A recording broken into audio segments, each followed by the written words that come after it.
President Biden's Secretary of Education grilled over critical race theory after this week's heated school board meeting in Loudoun County. Watch.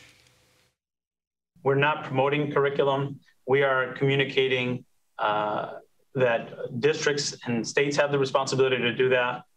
We don't also want to be engaged in the politicizing of curriculum. Joining us live to discuss is Jon Tigges, who is one of two people arrested at the Loudoun County meeting. Joins us now. Jon, thanks for being here.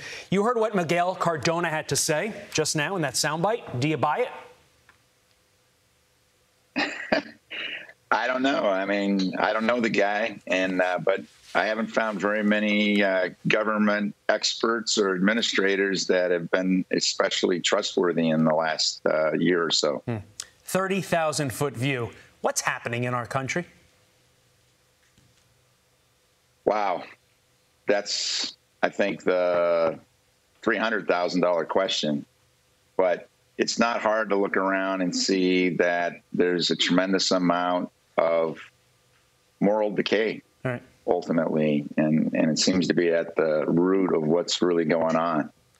We as a country have, instead of worshiping the Creator, we've started worshiping the flesh, and the net result has been is that we've started to pursue things that are not godly, and it's reflected in what we're seeing going on in our schools, and to focus on indoctrinating people into things that just aren't true. Jon, you've been on the channel a lot over the last 24, 48 hours. I don't want to rehash the arrest in total. People have probably seen that by now, but what stood out to you about your arrest?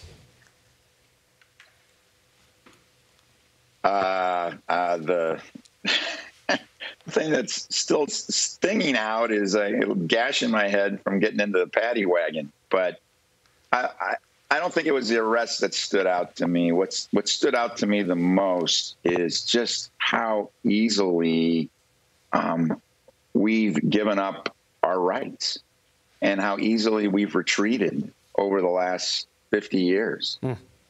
As I was standing there in the front of the room and realizing that people felt like they had no options after the school board left, that's what I felt. It's like, we can't take another defeat. If we walk out of here based on some tyrant declaring that a lawful assembly was, quote, unlawful, we're going to lose again, and that it was time to stand our ground, and that we weren't going to leave there unless people had an opportunity to do what they'd come to do, which was to air their grievances to public officials and hope that they would listen. The reality is clear. They don't want to listen. They're not listening, and that our only option is that we, the people, take back our country. We take back our schools. We take back our churches. We take back our government. And that's what I think really Loudoun County has become. It's a microcosm of the entire country. I would say that fight has become a lot more amplified over the last few months. You definitely see a lot more pushback. The question is, to your point, Jon, is it working? Is it having an effect? And I think the next few months, if not years, will determine that effect. Jon Tigges, we appreciate your time this morning. It's been a heck of a week for you. Get some rest this weekend, sir. Hey, thank you very much. No yeah, problem. You guys have been tougher on me than the sheriff, I think. I think I've been pretty easy. It's 4 o'clock in the morning. I'm not going to bust your chops. No, I'm talking about your scheduling. Oh, yeah. Sorry. We do have an early morning show, Jon, but thank you for your time. We appreciate it. Jillian, over to you.